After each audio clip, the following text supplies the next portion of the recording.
Magandang araw mga kapuso, CJ Torida po ng GMA Regional TV1 North Central Luzon. Nandito po tayo ngayon sa isang pwesto ng mga nagbebenta ng paputok dito sa bayan ng Calasiao, Pangasinan. Nagsimula silang magbenta noong December 23, kahapon po yan, at magtatagal lang kanya ng negosyo hanggang sa December 31.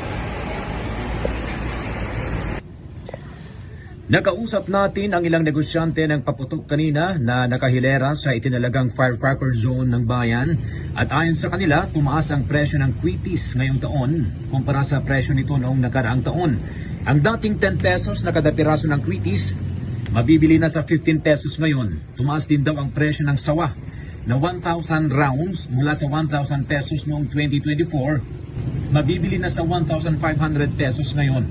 Posible pa raw natataas ang presyo habang papalapit ang bagong taon. Ayon sa mga negosyante, tumaas daw ang presyo ng mga material na ginagamit sa paggawa ng paputok tulad ng pulbura at nagkukulang din daw sa stocks ngayon. Kung ang mga pailo naman o fireworks ang pag-uusapan, wala raw paggalaw sa presyo nito. Kumpleto sa dokumento ang mga negosyante ng paputok. May din na nakabantay ang mga pulis sa sitwasyon sa lugar. Nagkalat ang mga karatulang no smoking, no testing sa firecracker zone upang makaiwas sa insidente ng sunog. Walang ibinibentang ipinagbabawal na paputok sa lugar dahil pag nagkabistuhan daw, tatanggalan ng permit ang mga negosyante at hindi na makapagbebenta sa susunod na taon. Bawal din bumili ng paputok ang mga menor de edad.